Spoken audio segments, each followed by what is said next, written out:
Hello and welcome. You're watching Cricbuzz Live. The halfway mark in the Zimbabwe and South Africa game, which is happening in New Delhi. Zimbabwe won the toss, decided to bat first, and their captain, boy, he was in the mood. He really was in the mood. And he's actually been the backbone of this total that Zimbabwe has got. He was impressive. The others maybe not that much. 153 for 7 is where they've reached. The captain getting almost half the runs. 73 of 43 deliveries, so had a fair clip as well.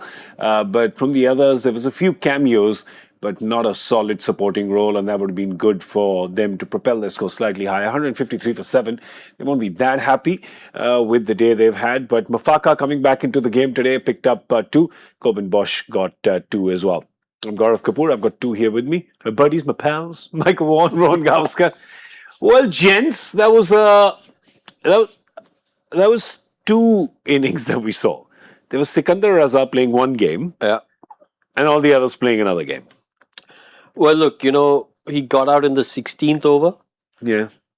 And at the end of the Zimbabwe innings, he had scored nearly 50% of the runs. Yeah. Nearly 50%. When he got out, he had scored more than 50%. Yeah. And that tells you a story about how heavily reliant they are on Sikandar Raza when it comes to playing against the big teams. Yeah. He was outstanding. When you have a look at those numbers in isolation, strike rate of 170, 8 fours, 4 sixes, and just the way he batted, he showed that he belongs at a slightly higher level. When I say slightly higher level, I mean compared to, and this is with all respect to all the players that he's playing with in Zimbabwe. So he could sort of walk in, I mean not walk in, but he could be a part of any of the strong teams in world cricket, and he wouldn't weaken them. Let me put it that way. He could be a part of the Indian team, wouldn't weaken them. Have him as an all-rounder. He could be part of Australia. He wouldn't weaken those sides. Yeah, great point. And also this strike rate of 170, actually, he slowed down a bit because he was losing partners. Otherwise, he was going at about 200 for most part of their innings. Yeah, he needed a bit more of Bennett. Yeah. And then you get Sikandar Raza. They're the 2 really, aren't they, for Zimbabwe, that for them to go and get 200 against the better side, you'd think that Bennett needs to get a 50 and Sikandar needs to get what he scored today. So, I mean, they're trying, aren't they? They're competing, but I think that's a long way short of par in Delhi. The boundary sizes are small, the outfield's quick, pitch looks pretty good. South Africa, Mathaka and Nokia into the side, they've both done well. That's the problem when you swap and change your team, and whether they're kind of putting them on trial for the semi-final, we'll wait and see for Wednesday's game. But if you'd have played Rabada today, I'm pretty sure he'd have got those kind of figures as well, which might have given him a boost. So it's really precarious why they've done this kind of change in their team, whether it is to kind of give these players a chance to get in the semis or the resting, because I'd have backed Rabada to get similar figures against Zimbabwe on that kind of surface today. Yeah. Michael is talking about the 3 changes that South Africa made. They rested 3 players, Marco Jansen, Keshav Maharaj and Kagiso Rabada. And the 3 they got in was Mafaka, Nokia and George Linde. Right up at the top, bowling in the power play. He picked up 1 wicket as well. Mafaka had 2, as did Coben Bosch. Was a tad expensive, but at least got the wickets. Lungi and Giri just had little rolling the fingers over that ball, Michael. He's deceiving batters just non-stop, left, right and centre with that. Yeah, but Sikandar Raza played him the best because he almost played him like a spinner. He danced down a couple of times and whacked him through extra cover. So he was reading the slow ball. I think he's a really hard bowler to face when you first walk out there. Yeah. Because he can bowl quickly. He's got that awkward angle, like angling back into the right hand of stumps. But then he's got that slower ball that's dipping on the batter. He's in really good form for South Africa. He's bamboozling kind of the opposition. He bamboozled India with slow ball. I think he bowled 5 in his first over. Yeah, we call it Lungi dance. That's the term. What's he called? A Lungi dance. A Lungi dance. That's his name, Lungi, and he makes everybody dance, and that's the hit Shah Rukh Khan song. So we call that the Lungi dance when he troubles the batters. Yeah, the Lungi dance is something that other teams will have studied by now. Yeah. And it looked to me like Sikandar, because he's a class player, he'd have seen it. And whether he's seen something in the cues of the action, not too sure, but he's certainly played him as well as I've seen many play him over the last few weeks. Do you think, Gaff, we should make Michael do the dance, the Lungi dance? Well, if you want the TRPs to go up, then definitely yes. Lungi dance. If Michael does the Lungi dance, he deserves a 5-year Cricbuzz contract. Just 5? Are you kidding? He may not want to come back up. To be fair, with what's happening in the world, I might be here for 5 years. unless this is how you're going back. Gotta get back. Row your boat gently down the stream. This is going to be actually for South Africa rowing their boat gently down the stream, isn't it?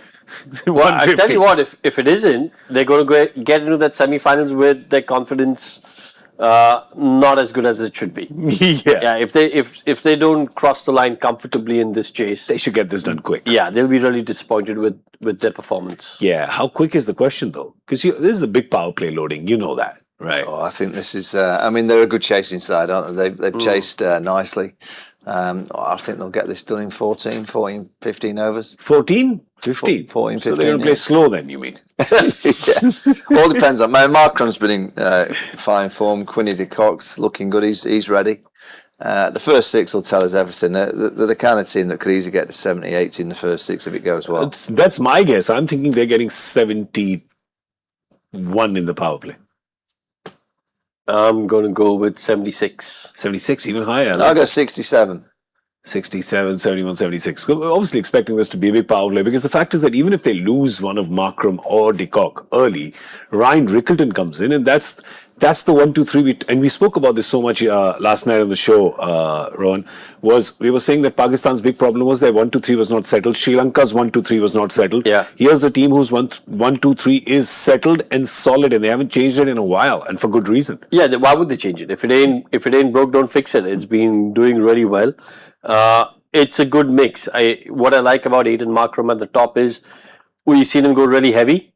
Yeah. And then if need be, he can sort of be the glue that others batter out. Yeah. And I think that is key to being a really good T20 player. Yeah. You've got to have that ability to start off with your fourth and fifth gear, sixth gear. Yeah. But if need be, if you lose a few wickets, you've also got to have the ability to go down gears and then maybe just look for a little while, look to sort of rotate the strike, hit the out boundary, make sure the scoreboard is ticking. A lot of batters are able to go up from second gear to sixth gear, but when the team requires you to not drop down a few notches, a lot of batters struggle to do that once they're in the flow. But he's got the ability to do that, and that's why he's so successful. That's what I think in Hindi they call game chalana, like running the game. Like you're pretty much the engine. You don't get overawed. You don't get nervous if you play 2, 3 dot balls. You just understand the game better than anyone. I guess that comes with experience, comes with captaincy. Yeah, and also I'll use the word ego. You know, I think you've got to take your ego out of the equation in T20 cricket, 50 over Test match cricket, whenever it comes around where you're dominating and suddenly you lose a couple of wickets, your ego will tell you at times just to keep going because you believe that you're better than everyone else and you think you can.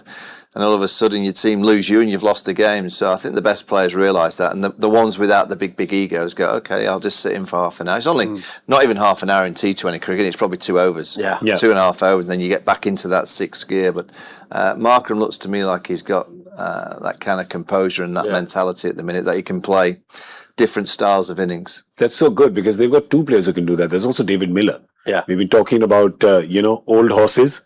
Another very experienced old horse. So they kind of top and tail it almost like with these 2 guys. So I think that's what, and then you throw in Rickleton, de Kock, Stubbs, Brevis. You throw in all these guys and then you understand why they're doing so well. It's just the combination. Yeah, look, match winners. It's at the end of the day in your batting lineup, you've got match winners. When you look at that top 6 from Markram to Quinton de Kock to Rickleton, Brevis, Miller, Stubbs, you're thinking, if any of those 2 batters are there towards the end and you're chasing 12, 13 and over, game's still on. Yeah. You're not thinking, oh, listen, what's going to happen here?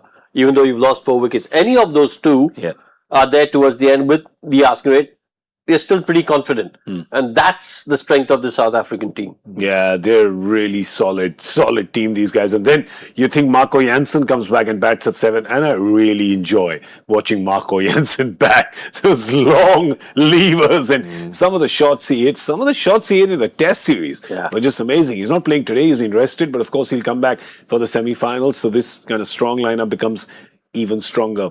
for the Zimbabwe bowlers. For the South African bowlers. As we saw, we'll just have a look down that list again to just see how the replacements that Michael was talking about did, which could be a selection dilemma, but it's not going to keep out Marco Jansen, right? You're not keeping Marco Jansen out of this team. Rabada not in form. Yes, okay. Maybe Nokia can come in. Maybe Mafaka can come in. He's got a good day. So maybe that audition or that roll of the dice has worked. Yeah, I mean, look at Mafaka. He's 2 for 21, 16 dots. Brilliant. 16 dots out of 24, which is remarkable striking, only going at 5.25. So he's put his hand up. So, yeah, I want to play on Wednesday. Linde, maybe. I'm not too sure whether he'll push out Maharaj. We'll have to wait and see. But Jansen obviously comes back in. Will they want 2 left-handers against the Kiwis? They've got a selection dilemma. Yeah. Because they've allowed players to play today, obviously resting 1 or 2. And by doing so, they've sometimes you can have more of a headache in selection. You can confuse yourself when you've got too many to pick from. I think South Africa might have that problem on Wednesday night. You did say this about the West Indies team with Darren Sammy as heading their back room, that there's a lot of clarity there and not too many people, right? And you said that that's a virtue. That's actually a strength, isn't it? I think it can be a strength, yeah. I think most of these teams have so many in the backroom teams now, whether it's batting coaches, bowling coaches, fielding coaches, spin bowling coaches, wicket-keeping coaches, psychoanalysts, doctors, physios, masseuses, and they all have a thought. Yeah.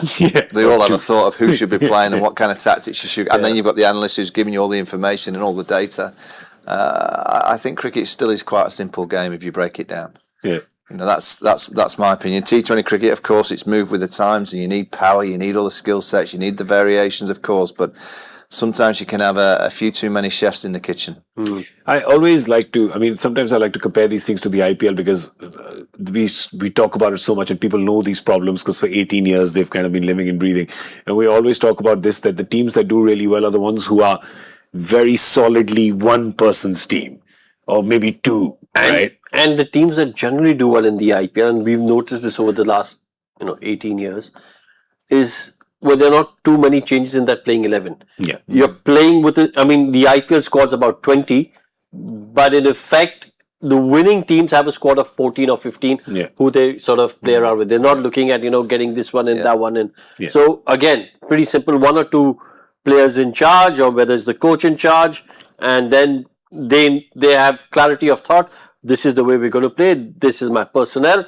I'm going to be relying on XYZ, and this is what we're going to do. Do not overcomplicated. Well, that's something that South Africa will not do today.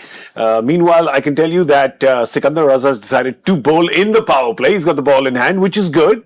I like the fact he kind of overcomplicated the last game, didn't bowl in the power play, and that didn't end well, but is doing it now. Didn't do it against India. Is doing it now. Let's see if he has a little more luck. It's his day. Looks like. Could he get 1 or 2 wickets and push South Africa a bit? They are going to win. But if they push them, I think that's going to be great. 154 for South Africa to get. Remember, right after this game, and even if it's not done, we will still be here at 6:20 p.m. to talk about the big quarterfinal today. Nobody except me has declared it a quarterfinal, but that's what it is. Because the winner plays the semi-final, and the team that loses goes home. Bye-bye. We don't know how exactly, but they go home.